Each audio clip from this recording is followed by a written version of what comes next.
그런 관점에서 또 이런 질문 드려보고 싶습니다. 글로벌 구조 전망을 볼 때요. 네. 기존의 어떤 개념과는 달리 임원 그리고 브랜드, 음. AI 음. 뭐 이것만 있는 글로벌 기업, 네. 그죠? 네. 이런 개념이 또 네. 등장한다라고 말씀을 책에서 강조해 네, 주셨어요. 맞습니다. 그 패권 전쟁 말고 글로벌 구조도 이제 제가 예측을 구조마저도. 한 건데, 네, 그러니까 이미 이거는 10년 전쯤에 AI가 이렇게 강조되지 않았을 때도 이런 예상 전망이 좀 있긴 했습니다. 네, 그러니까 기업이 어떻게 바뀔 것이냐라고 했을 때 한마디로 일들이 프로젝트성으로 돌아간다는 거예요. 그래서 예를 들어 스티브 잡스의 아이폰이 대표적이거든요. 네, 그러니까 스티브 잡스가 아이폰을 만들 때 애플 안에서 이걸 다 한 게 아니잖아요.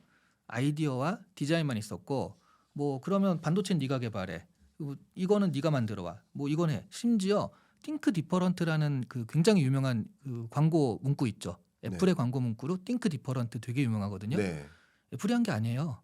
외주사가 해온 거예요. 네.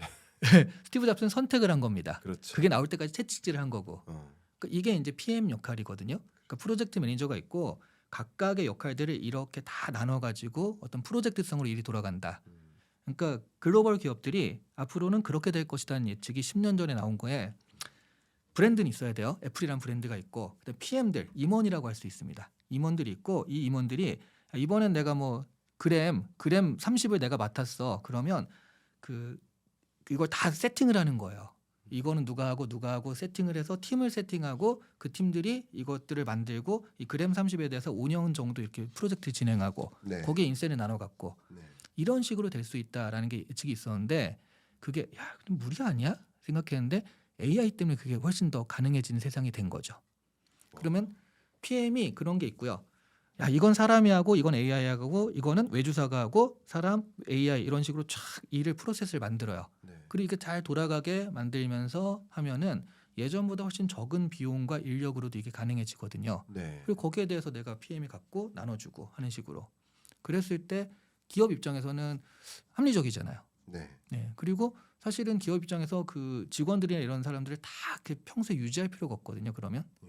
그렇게 되니까 이걸 극단적으로 말하면 브랜드와 임원만 있는 회사가 된다. 이렇게 지금 얘기를 하는 겁니다. 네. 이거를 가능하게 해주는 게 AI일 수 있다. 그러네요. 네. 정말 이 국가 단위를 넘어선 초월적인 어떤 기업의 등장 그리고 그런 의미에서 글로벌 구조도 좀 재편될 수 있고 네. 여러 가지 것들이 우리가 살아가는 이 현실이나 이 환경 자체가 완전히 뒤바뀔 수 있겠다라는 생각을 지금 계속 하게 만듭니다. 네. 또 워낙 그 멘사 회원이 네. 얼마 전에 멘사 쪽에서 강연 요청이 왔는데 그래요? 네. 제가 그 거기서 강연을 할 만큼 그게 안 되는데 네. 이런 상상을 우리 네네. 꾸준히 하고 네. 그 미래를 그려보고 그 안에서 우리는 어떤 대응을 할지를 항상 생각해야 되지 않습니까? 그렇죠. 그죠? 네. 그런 관점에서 이런 그림을 그려보시는 거 너무 도움이 됩니다. 음. 그런데 이런 말씀을 하셨어요. 다음 그러니까 AI 다음은 무엇일까? 그러니까 AI 패권 전쟁의 시대인데 네. 그 AI 패권 전쟁은 AI에서 다른 데로 넘어간다. 바로 데이터로 네네. 넘어간다라는 이야기. 사실 이제 AI를 다른 말로는 아까 말씀하셨던 LLM이고 네. 사실 또 다른 말로는 데이터인데 데이터 덩어리잖아요. 여러분들이 이 영상 토론을 보고 계시지만 이것도 데이터를 여러분 보고 계신 거예요. 그죠? 모든 게 데이터인데 그럼 AI 경쟁에서 데이터 경제로 넘어간다. 이런 의도를 갖고 말씀 주신 것 같습니다. 네네. 말씀 한번 부탁드립니다. 그러니까 결과적으로 기술은 지금 보면 스마트폰 다 만들어내잖아요. 네. 처음에는 그게 애플에서 이런 거 나왔을 때 야 이거 어떻게 막 되게 신기했는데 네. 한 15년 지나니까 다들 스마트폰을 만들어낼 수 있다는 얘기예요. 그러니까 시간이 지나면 기술은 게다가 퍼지고요. 예. 게다가 좀 AI 쪽은 오픈 소스가 많다 보니까 그런 네. 기술들이 빨리빨리 이렇게 공유가 되거든요. 네. 그럼 나중에 성능 차이는 어디에서 나느냐? 결국 데이터에서 날 수밖에 없다라는 겁니다. 근데 이 데이터가 많은 분들이 그 잘못 생각하는 게 그거예요.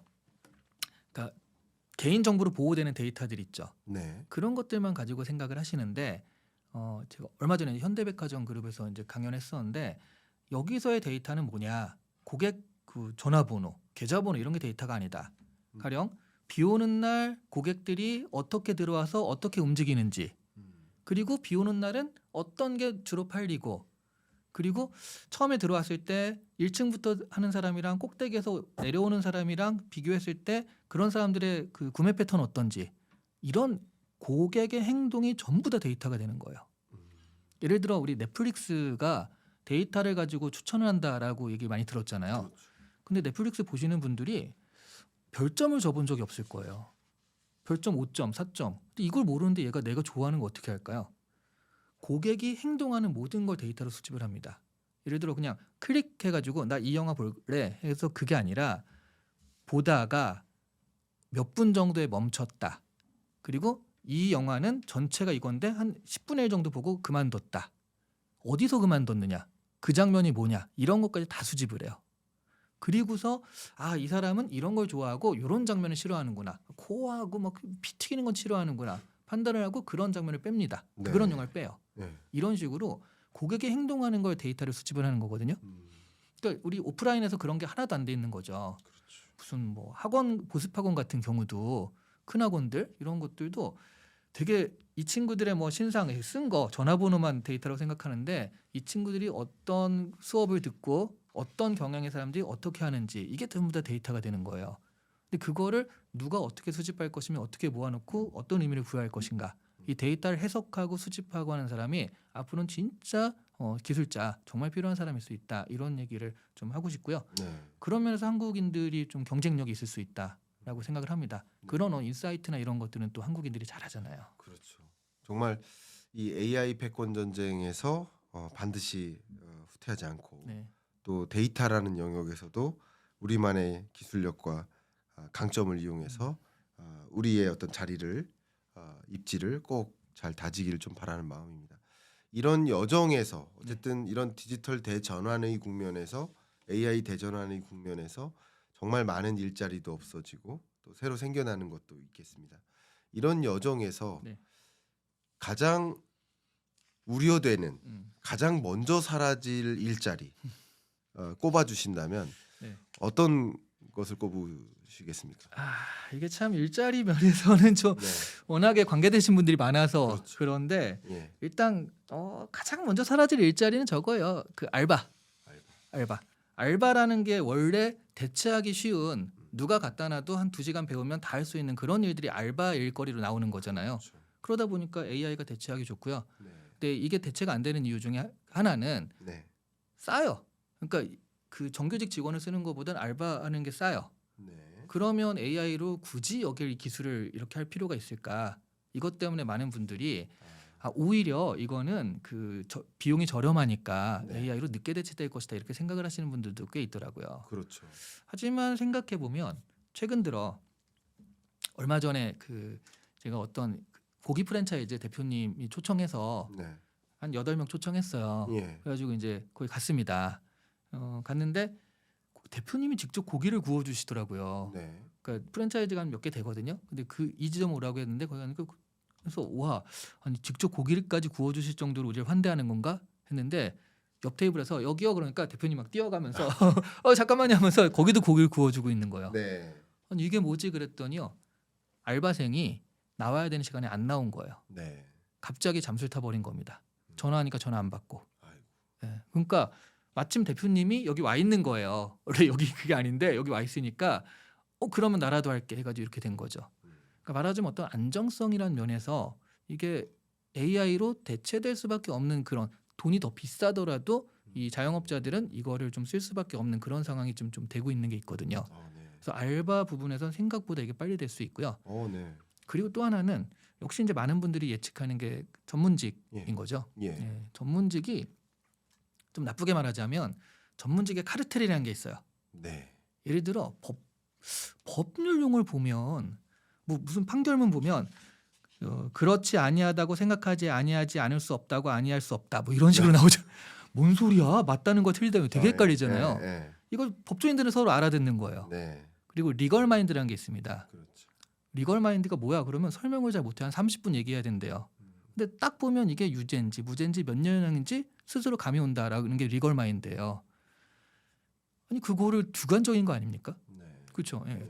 그런 것들을 사람들이 공정하다고 생각할 수 있을까라고 했는데 사실 어떤 그들의 카르텔 이것을 깰 수 있는 게 지금 AI가 들어가고 있는 거고요. 그러다 보니까 말하자면 원래 전문직이라는 건 그렇게 카르텔을 하는 이유 중에 하나가 그런 식으로 또 자기들의 장벽을 만들어서 그 안에 비용을 좀 높이는 거잖아요. 네. 우리가 뭐 의사나 변호사나 이런 사람들 연봉 좋다라는 얘기는 그만큼 소비자가 많은 돈을 지불한다는 얘기거든요. 네. 그러니까 어떤 기술이 있을 때 당연히 저렴한 거보단 비싼 거부터 이걸 대체하려고 하는 거잖아요. 그렇죠. 그러니까 이런 부분에 있어서는 충분히 빠르게 대체될 니즈가 충분하고 그리고 실제로 해보면은 사람들이 공정하고 신뢰를 어디에 가질 것인가 무슨 판결을 하는데 기계가 왜냐하면 되게 명확한 어떤 양형 기준이 있고 기계가 여기에 맞춰서 탁 하는 거랑 사람이 막 이렇게 주관적으로 왔다 갔다 하는 거랑 했을 때 누굴 더 믿을 것이냐 그런 거 봤을 때 그 실제적으로 설문조사한 게 있어요. 법조인이랑 의사랑 운전기사 이렇게 그러니까 말하자면 판사, 의사, 운전기사 이 세 사 중에 네. 어느 게 제일 먼저 바뀌면 좋겠냐라는 설문조사를 했더니 뭘 것 같으세요? 제일 먼저 바뀌어야 된다고 그 생각하는 논리전개상은 판사, 근데 그거보다 아닙니까? 하나 더 의사. 의사다. 예. 좀 더 과학적이고 말하자면 주관적인 영역이 아니잖아요. 그거는. 네. 오히려 객관적으로 다 이렇게 들어가는 거니까 의사. 예. 그다음에 판사 여기까지가 아닌데 바뀌었으면 하는 게 50%가 넘어요. 근데 운전기사가 제일 안 바뀔 직업. 오히려 왜 그렇죠? 사람이 운전하는 걸 더 믿겠다는 거예요. 자율주행보다. 음. 말하자면 판사나 의사에 대한 믿음이 그만큼 없다는 얘기죠. 네, 네, 네. 그렇죠. 그러면 이런 신뢰감도 좀 떨어진 상태에서 이게 충분히 대체될 수 있고 비용이 절감될 수 있다라고 했을 때 이거를 도입하지 않을 이유는 없다. 음. 그러면 결국 이분들이 이제 어떤 법적인 규제나 이런 걸로 막을 수밖에 없는데 그런 것들이 이제 언제까지 막혀질 것인가 이런 문제가 좀 남는 거다라고 보시면 될 것 같아요. 네, 말씀 정말 감사하고요. 주셨던 그 코멘트 중에 되게 의미시장했었던 게 네. 저도 이제 경험했었던 것에 기초해서 보면은 이 알바생이라는 영역 네. 뭐 해당되신 분께는 그 표현이 적절치 못할 수도 있겠지만 음. 파트타임 잡 이렇게 파트타임 표현해야 잡, 될까요? 네. 이 일을 하시는 분들 입장에서는 고용주 입장에서는 불안정성이 굉장히 맞죠. 많이 제고가 됩니다. 네. 그래서 저는 화장실 청소 시키는 줄 몰랐어요 하고 안 온다든가 특히 제가 아는데 이 고속도로 휴게소 음. 사업을 하는 대보 유통이 있습니다. 네. 대보 그룹에 여기서도 고민이 되는 게 상대적으로 거리적으로 봤을 때 외딴 곳에 있고 외딴 곳도 고속도로로 들어가야만 가는 네. 곳이잖아요. 그러니까 여러 이 알바생 일자리들이 선호하지 않는 그러니까 가장 먼저 디지털로 전환을 고민하는 곳이 여기입니다. 그렇죠. 휴게소. 그러니까 면 국수 로봇이요. 국수 네. 로봇이라든가 접시 닦기 로봇이라든가 지급 결제도 자동 결제 네. 시스템 이런 것들을 가장 먼저 도입하기를 고민하는 곳이 고속도로 휴게소예요. 그렇죠. 그러니까 그런 것들도 바로 일맥상통하는 영역들이 있고 판사라는 영역도 사람이다 보니까 정치적인 어떤 생각이 있지 않겠느냐. 옳음에 대한 가치 판단 기준이 좀 그렇죠. 차이가 있을 수 있지 않느냐. 네. 말 그대로의 법에 따라서 법치주의는 법에 의해서 AI가 결정해 줬으면 좋겠는데 하는 의견도 있을 겁니다. 네. 또 사람의 눈으로 그 우리 뭐 이것저것 찍어봐요. CT 촬영을 해요. 근데 뭐 보이지 않는 눈으로 이거 암세포를 판단하기가 어려운데 AI는 그 같은 자료를 가지고 3년 전에 먼저 판단할 수 있다고 하잖아요. 네. 그러니까 이런 관점에서 의사, 판사 혹은 수없이 많은 파트타임 잡도 네. 사라질 수 있겠다라는 생각을 좀 해볼 수 있을 것 같습니다. 이게 우리가 한번 그려보는 미래의 모습인 거예요. 자 이러다 보면 마지막 질문 좀 드리고 싶어요. 네. AI가 과연 유토피아입니까? 음. 디스토피아 아닙니까? 음. 이런 질문을 분명히 하실 수 있을 것 같습니다. 네. 어떤 의견이십니까? 진짜 제가 너무 많이 받는 질문이에요. 그 AI 강연을 많이 하면 끝에 얘기를 듣다 보니 좋긴 좋은 것 같은데 사람은 없어지고 이게 유토피아 디스토피아 이런 질문을 정말 많이 하세요. 네, 제 대답은 정해져 있습니다. 뭐죠? 그게 왜 궁금하세요? 이거예요. 그러니까 말하자면 디스토피아면 어쩔 거냐인 거예요. 네, 100% 모든 사람이 다 디스토피아라고 예상을 해라고 해도요. 예, 그러면 디스토피아 그럼 우리 가지 말아야 되잖아요. 네. 그럼 서로 손에 손을 걸고 우리 앞으로 AI 개발하지 맙시다. AI 하면 안 됩니다. 여기서 폐기합시다. 라고 협약을 할 거냐는 거예요. 네, 이거는 이 트랙에 이미 들어왔는데 AI 개발은 이미 가고 있거든요. 네. 여기서 멈출 국가는 아무도 없고요. 멈출 기업은 아무도 없어요. 그럼 이게 디스토피아다라고 했을 때 그게 중요한 게 아니라는 거죠. 네. 디스토피아일 수도 있고 유토피아일 수도 있지만 하지만 실제로 우린 갈 수밖에 없는 상황이다. 그럼 그거를 가면서 자꾸 부딪히는 그 문제들에 있어서 계속 얘기를 하며 디스토피아가 안 되고 유토피아가 되도록 우리가 그 방향을 계속 가야 되는 게 우리의 과제인 거지. 네. 유토피아냐 디스토피아냐 이걸 가지고 따지고 있기에는 사실은 괜한 지체라는 거죠. 그거는. 네, 그래서 저는 그럴 시간엔 앞으로 우리가 유토피아가 되도록 노력하는 방향을 자꾸 찾아보자, 모색하자 이런 얘기를 좀 드리고 싶은 거예요. 중요한 말씀 주셨습니다. 사실 저도 이제 한국금융연수원이라든가 네. 아니면 여러 금융사들을 만나 뵙고 이 산업 패러다임 변화에 대해서 이제 강의를 하다 보면 결국 이게 사측에서 마련한 강의잖아요. 네, 근데 그 강의를 듣는 대상은 어찌 보면 노측이거든요. 그렇죠. 그렇죠? 어찌 보면 네, 물론 이제 임원급 이상은 좀 다른 계층이라고 하더라도 사측과 노측으로 구분했을 때, 근데 이런 변화를 너무 당연한 것으로 그냥 제시하고 있는 우리를 인식해 만드는 그런 거 아니냐. 그러니까 은행들이 디지털 전환을 하고 은행 지점을 폐점으로 하고 그리고 인터넷 뱅킹으로 전환하고 그러고서 많은 노동력을 구조조정하기 위한 네, 당위성으로서 얘기하는 거 아니냐. 음, 근데 그런 관점에선 비슷한 네, 네, 질문을 저 스스로도 연상케 만듭니다. 음. 결과적으로 많은 분들이 고민하시는 것 중에 하나가 바로 그런 것인데 그럼 내 일자리 사라지는 거 아닙니까? 네. 근데 어쩌면 너무 중요한 말씀입니다. 사라지냐 아니냐를 가지고 내가 사라지는 상황인데 그 강의를 들어야 됩니까가 아니라 사라지는지 아닌지 어떤 변화가 있는지를 우리가 그 변화를 거부할 수 없다면 그렇죠. 네, 그 변화를 관찰하고 그 안에서 나는 어떤 역량을 갖출까? 맞습니다. 그 안에서 나는 어떤 인재가 될까? 네, 네. 또 혹은 나는 다른 영역으로 진입해 볼까? 다른 준비를 해 볼까? 음, 이런 고민을 해야지. 나 그런 변화가 싫으니까 네, 나 그런 거 나한텐 디스토피아야. 맞아요. 그러니까 나 이걸 거부할 거야. 네, 네. 파도가 밀려오는데 내가 막는다고 막히냐고요. 그죠? 그럼요. 그런 관점에서 오늘 주셨던 이 AI 패권 전쟁에 관한 세계 경제, 기업, 글로벌 구조 또 일자리마저 어떤 변화가 있을지를 참 충분히 연상하고 직시해 하는데 도움이 되었습니다. 대단히 감사하고요. 지금 AI 패권 전쟁의 저자로서 오늘 출연해 주셨는데 이 책 상세한 링크들은 네. 제가 고정 댓글 상단으로 이렇게 올려놔 드릴 테니까 아유, 감사합니다. 감사합니다. 관심 있으신 분들은 네. 좀 들여다 보시고요. 네. 끝으로 오늘 토론 참여해 주셨는데 네. 오늘 토론 출연하신 소감 네. 말씀 여쭙고 마무리하겠습니다. 네, 그 사실 제가 AI에 대한 이런 얘기를 막 하고 다니며 많은 분들이 무슨 종말론을 퍼뜨리는 것처럼 생각하시는. 왜냐하면 너무 좋은데 네, 그게 내 직업이 되면 내 직업이 이렇게 사라지나 이런 생각을 하시게 되거든요. 근데 말씀하신 게 그거잖아요. 결과적으로 나는 어떻게 트랜스퍼할 것인가. 내 직업은 사라져도 나는 사라지지 않습니다. 그 이 나라는 것을 어떤 맥락에 갖다 놔도 잘 살아남을 수 있게 나를 조정하면 되는 거예요. 그러니까 이게 문제다라고 하지만 팍팍 터지는 산업도 있어요.